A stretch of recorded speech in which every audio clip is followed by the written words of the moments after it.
Assalamualaikum warahmatullahi wabarakatuh. Perkenalkan, nama saya Nenden, staf pengajar laboratorium dari SMK Kesehatan Bakti Kencana Cimahi. Saat ini saya akan menjelaskan tentang prosedur perawatan jenazah yang merupakan suatu tindakan keperawatan yang wajib kita lakukan saat pasien sudah dinyatakan meninggal oleh dokter. Sebelumnya saya meminta maaf untuk menggunakan masker karena protokol kesehatan yang harus dilaksanakan saat pandemi ini. Oke, kita langsung untuk tindakannya. Tapi sebelumnya saya akan memperlihatkan apa saja yang harus dibutuhkan pada saat kita melakukan perawatan jenazah. Yang pertama, kita harus sudah ada kain kafannya untuk menutup jenazah pasien. Kemudian label jenazahnya, kasa gulung untuk mengikat bagian-bagian tubuh pasien nanti, gunting untuk mengguntingnya, kemudian ada kantong kresek untuk barang berharga pasien, kemudian ada satu buah bengkok apabila ada sampah, kemudian ada plester untuk menutup bagian luka, ada sabun mandi jika diperlukan membersihkan pasien atau memandikan pasien, kemudian ada bak instrumen isinya ada sarung tangan, satu pasang sarung tangan bersih, kemudian ada kasa gulung untuk menutup bagian lubang-lubang jenazah, kemudian ada kasa secukupnya untuk menutup bagian mata dan luka-luka, kemudian ada baskom berisi air dan beserta waslapnya, kemudian ada selimut mandi, setelah itu ada handuk. Nah, yang diperlukan hanya ini saja untuk perawatan jenazah. Kemudian setelah itu kita persiapan untuk melakukan tindakan perawatan jenazahnya. Di sini ada jenazahnya, sudah ada jenazahnya. Kemudian sebelum kita melakukan perawatan jenazah, kita terlebih dahulu untuk meminta izin kepada keluarga pasien. Jadi umpamanya di sini sudah ada keluarga pasiennya, kita minta izin kepada keluarga pasiennya untuk bisa melakukan perawatan jenazah atau pembersihan jenazah. Setelah itu, kita langsung, bila diizinkan oleh keluarga pasien, kita langsung melakukan tindakannya. Jangan lupa cuci tangan dulu sebelum melakukan tindakan. Setelah itu, kita pasang sarung tangan.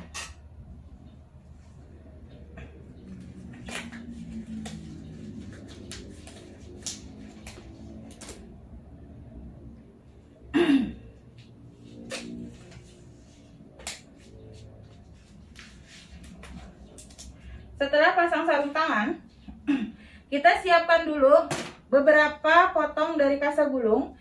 Saya instruksikan untuk kasa gulungnya ada 4 potong. Yang pertama untuk bagian dagu, pengikatan dagu, kemudian bagian tangan, bagian lutut, serta bagian bawah kaki. Kita potong secukupnya, sekitar 30 sentian.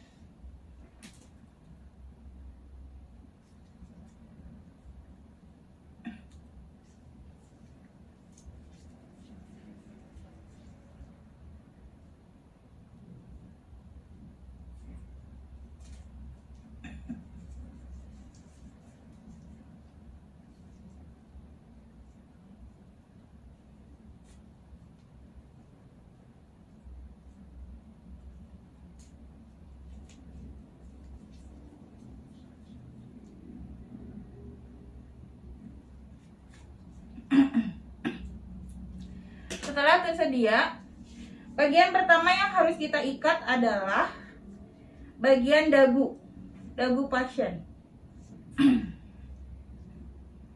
Kenapa? Karena takutnya pasien, karena dagu itu bagian yang paling cepat untuk kaku pada jenazah. Kita pasangkan, cut ya. Bagian yang pertama yang harus kita ikat adalah bagian dagu. Kita ikat ke atas, tapi jangan pakai tali mati. Kemudian tindakan yang kedua yang harus kita lakukan adalah menutup bagian mata pasien. Kenapa harus ditutup? Pertama, menjaga mental yang membersihkannya supaya tidak merasa takut ya, tapi seharusnya kita tidak boleh takut.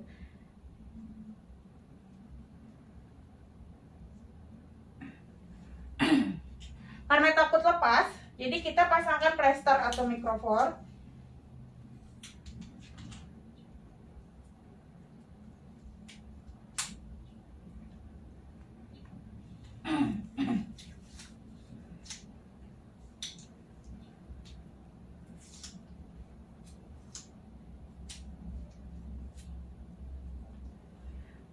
Setelah itu, selesai bagian penutupan atau pengikatan bagian kepala, kita lepaskan semua alat-alat medis yang terpasang ke pasien. Misalnya pasien terpasang infus, kita lepaskan dulu infusannya semua, langsung buang ke bengkok.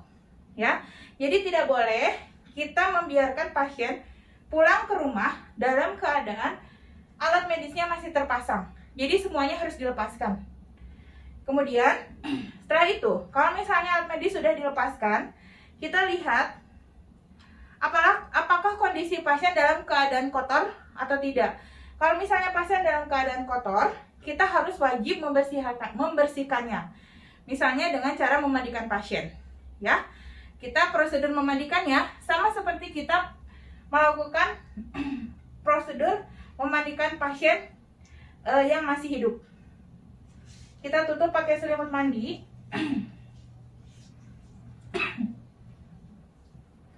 Tutup pakai selimut mandi. Kemudian kita ambil baskomnya. Kemudian beri sabun pada wasap. Kita mandikan. Nah, prinsip memandikannya ini adalah tidak sama atau tidak harus dengan cara memandikan seperti agamanya masing-masing. Cukup untuk membersihkannya. Jadi kita bukan misalnya mengikuti dengan cara Islam atau cara non-Islam. Jadi kita cukup untuk memandikan atau membersihkannya saja. Basahi dulu. Kasih sabunnya. Kemudian lap bagian-bagian yang kotornya.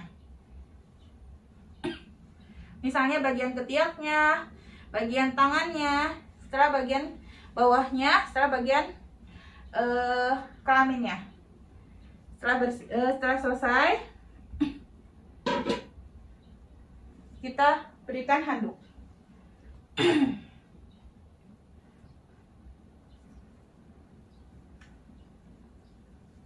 Setelah semuanya diberikan handuk, nah, kita biasanya pasien yang sudah meninggal atau jenazah akan mengeluarkan cairan-cairan pada lubang kemaluannya atau lubang anusnya. Jadi tujuan kita adalah memasangkan, biasanya pakai pad. Kalau misalnya tidak pakai pad, kita pakai pampers, ya. Caranya adalah dengan cara memiringkan pasien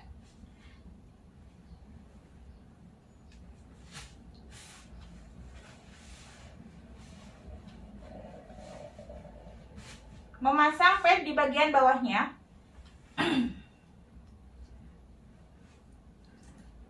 Kemudian kita pasangkan seperti maafkan ini pakai baju.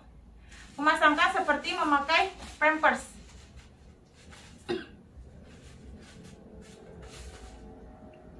Kita tutup kembali. Nah, si selimut mandi ini, bila misalnya keluarga pasien memberikan pakaian bersih, kita pasangkan dulu pakaian bersihnya. Tapi kalau misalnya pasiennya tidak diberi pakaian bersih, kita jaga supaya pasien tetap terjaga privasinya. Ini ceritanya sudah dikasih pakaian bersih.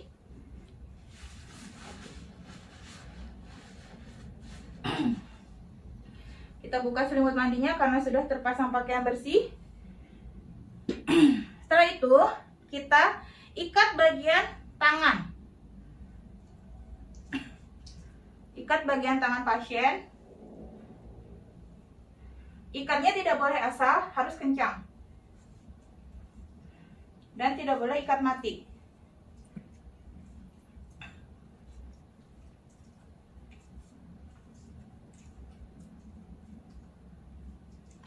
Kemudian ikat bagian lutut pasien.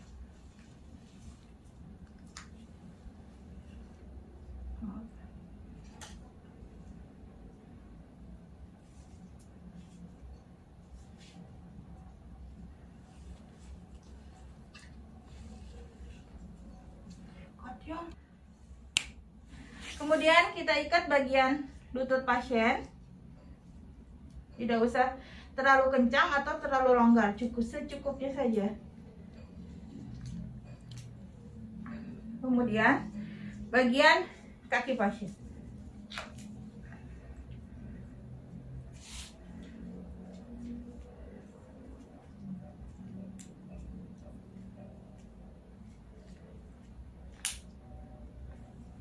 Setelah semuanya selesai diikat, dagu sudah, tangan sudah, bagian lutut juga sudah, serang kaki juga sudah. Kita berikan label pada kaki pasien. Label di sini berisi tentang nama, nomor medical recordnya, tanggal kematian, beserta tanggal lahirnya. Sini kemudian setelah itu kita siap untuk menutup jenazah pasiennya. Kita tutup saja.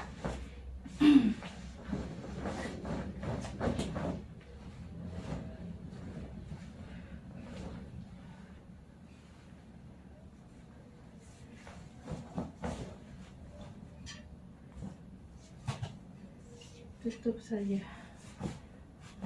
Nah, ini prosedurnya cukup sampai di sini untuk pembersihan pasien. Kenapa tidak langsung diberi kain kafan atau dimasukkan ke dalam kain kafannya?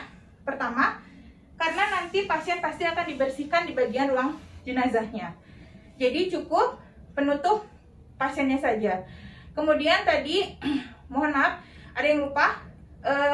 Pada saat menutup bagian mata, kita juga menutup bagian hidung dan telinga dengan menggunakan kapas ini. Ya, jangan lupa. Kemudian setelah itu kita informasikan kepada keluarga pasien bahwa pasien sudah selesai dilakukan pembersihan atau perawatan, dan kita telepon bagian kamar jenazah untuk segera menjemput jenazah pasien agar bisa dibawa pulang ke rumah pasien tersebut. Oke, terima kasih atas perhatiannya, dan sekian tindakan yang bisa saya berikan. Assalamualaikum warahmatullahi wabarakatuh.